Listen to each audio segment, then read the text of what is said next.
Here we have a new 2026 Nissan Rogue. Now this one comes in the SV trim level in Boulder Gray Pearl, and then we have charcoal cloth interior. The powertrain consists of a 1.5 liter turbocharged 3-cylinder engine that's mated to the Xtronic CVT. That gives us 201 horsepower, 225 pound-feet of torque. Now as we come around to the front end here, we do get our LED headlamps along with the LED signature lights. I just have the signature lights on now, but still a pretty sophisticated front fascia here, even though we've had this this refresh for a sec, but still a great looking SUV, I think. Down here to these wheels, these are going to be 18-inch alloy. We get passive keyless entry on the front. To the door panel here, we get our power door lock controls, power mirror function, one-touch up and down window on the driver's side, and then regular power windows on the other 3 doors. Rear window lockout is there. Bottle holder, steering assist, we can turn that on with the Pro Pilot, auto stop toggle, lift gate, hood release, and then we do get a manual tilt telescoping steering wheel.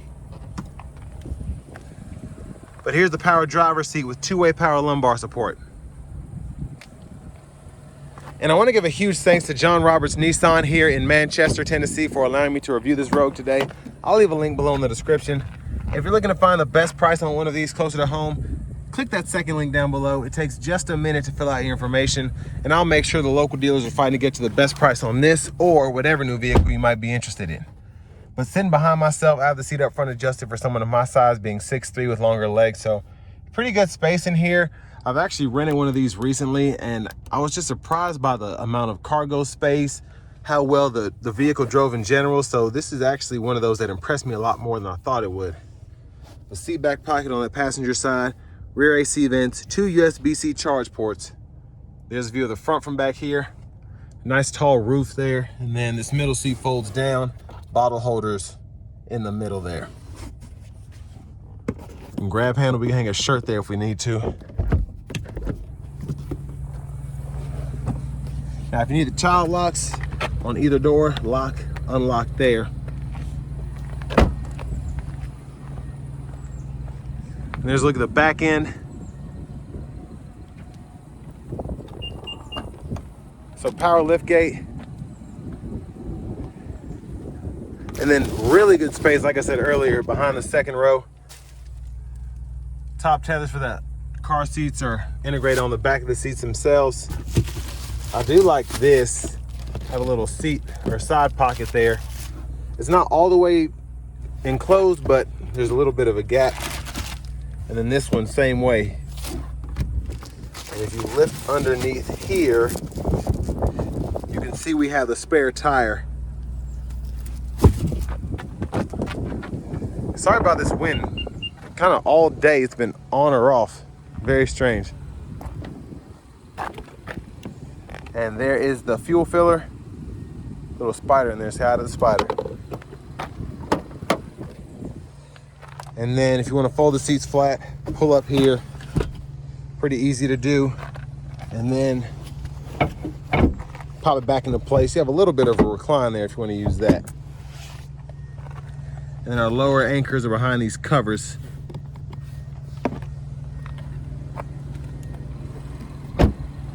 Now to the front passenger seat. Manual seat back. Manual seat bottom. Glove compartment.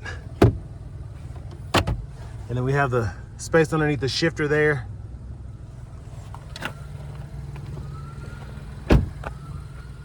And then y'all can pause anywhere you need to if you want to take a closer look at the window sticker. And then just a couple of options, but $32,200 is the sticker price.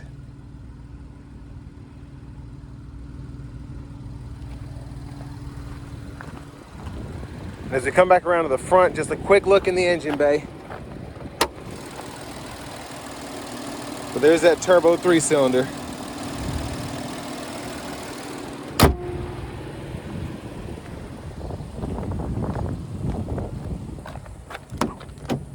I'm just gonna shut off the blinkers before we hop in the driver's seat.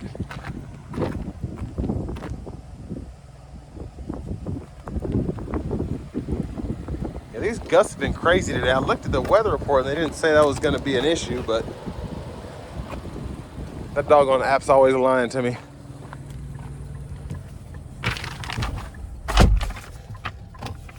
Nice leather wrap steering wheel here. I like the flat bottom look.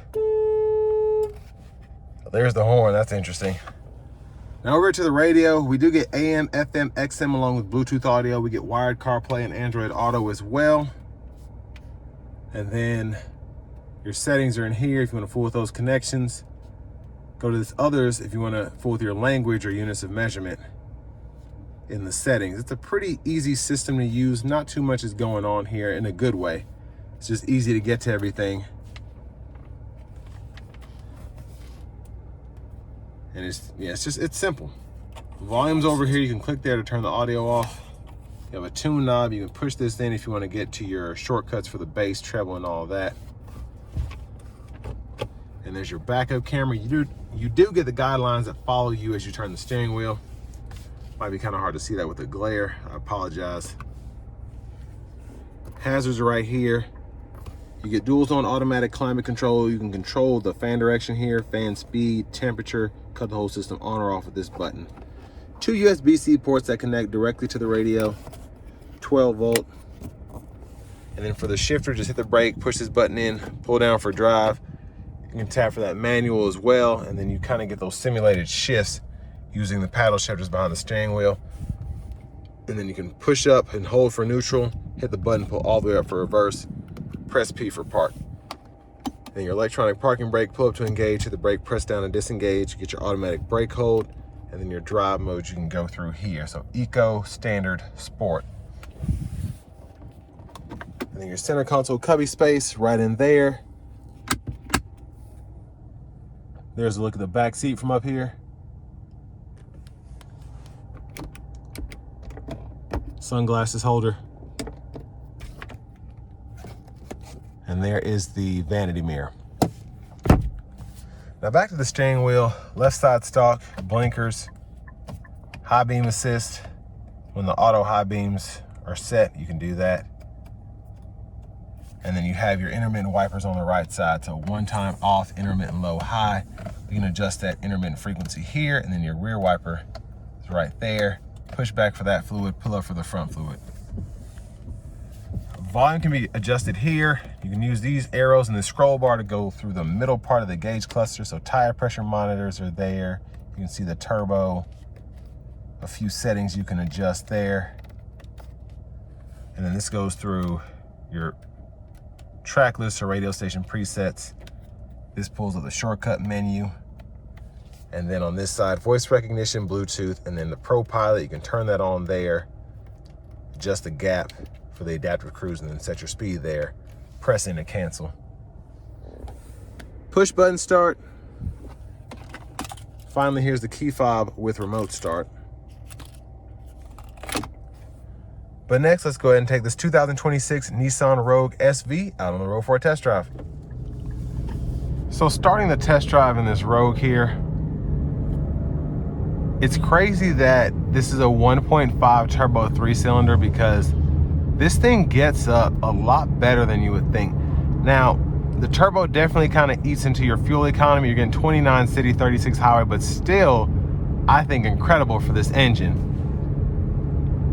It's pretty quick, especially in sport mode.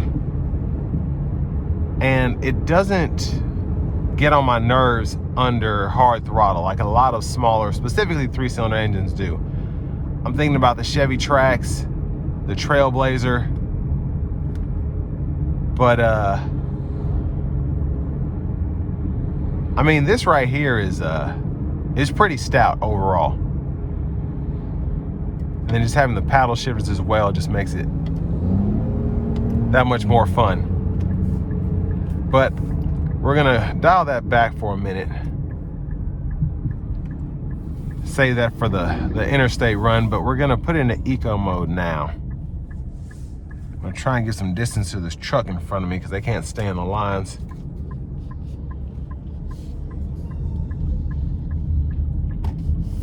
But I went to San Diego a few months back and I got the chance to drive. It was a 24 or 25, I think. I think it was like it was an S, but it was all-wheel drive, something crazy. It was a fleet car, but it was so much fun to drive.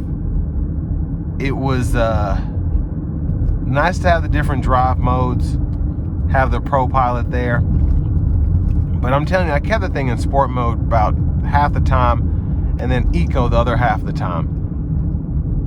And in California traffic, especially Southern California, it was doing a pretty good job keeping up with everybody else.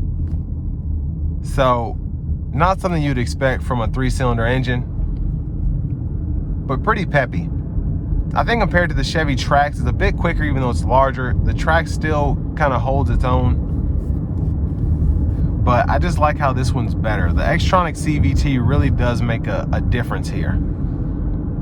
It almost feels like the Torque Flight transmission in the outgoing Chargers and Challengers, where you just kind of put your foot into it. When you shifted, you just felt like you were still, like you didn't feel the shift lag at all. But yeah, it's again, a relatively fun vehicle to drive. You wouldn't think that, but it is.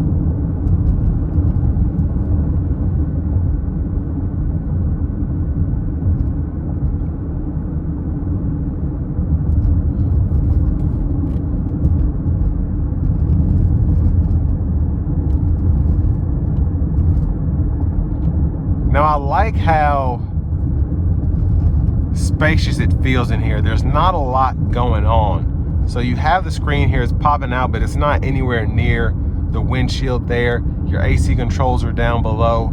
They look sophisticated, but they're not overly flashy. And you still feel like you have room to kind of move your hands about. Someone as tall as me, having all that extra headroom, it's great. Having the wider seat is nice. But just having the overall visibility that you get here makes this a pretty good driving vehicle.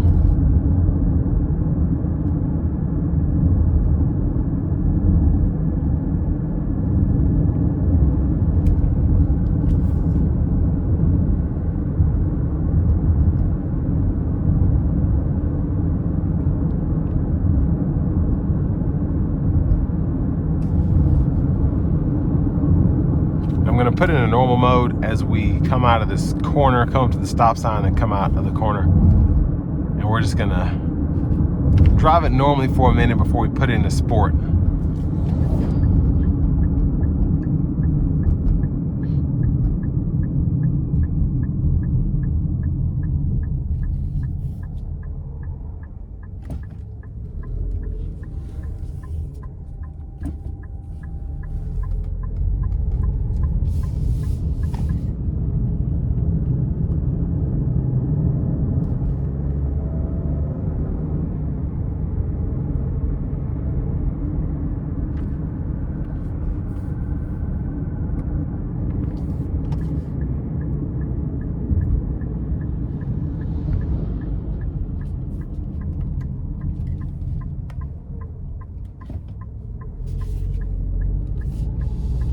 Gonna give myself a little space.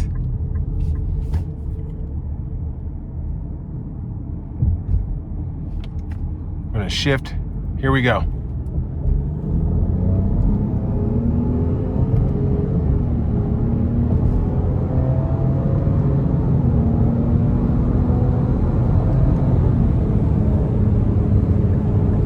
Yeah, the power out of this thing is just insane.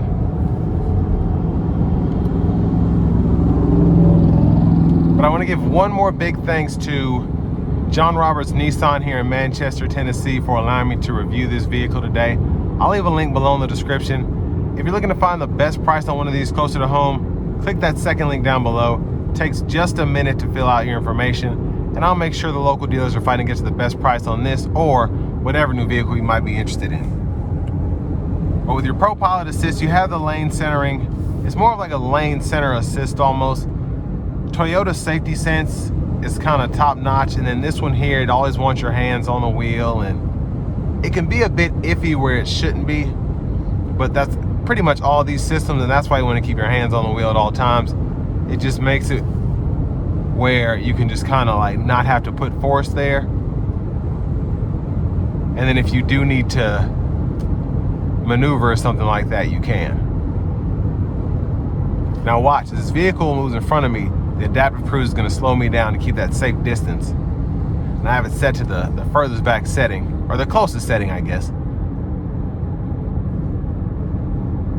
But I think for the segment, this SV has a lot for the money. It has the CarPlay, Android Auto. You get 2 USB-C ports now to plug in directly to the radio. Having the Pro Pilot Assist is great. And it's a simple vehicle, but there's really nothing you're missing if you're coming from a traditional vehicle, I think. You don't have heated seats, not a big deal. This cloth does not tend to get that hot compared to like black leather. And you have the one-touch up and down window for the driver's side. You still have blind spot monitors. You still have your power mirrors. It really has everything that you would need, honestly. And for this price point, I think it's a pretty solid competitor if you're not wanting to get something that feels as small as a Trailblazer or a Chevy Trax, a Honda HR-V. You want something more like a CR-V. You want something more like an Equinox, Ford Escape. I feel like this is one of the better ways to go if money is the biggest hurdle to overcome. But with all that being said, this will bring me to the end of my review of this 2026 Nissan Rogue in the SV trim level.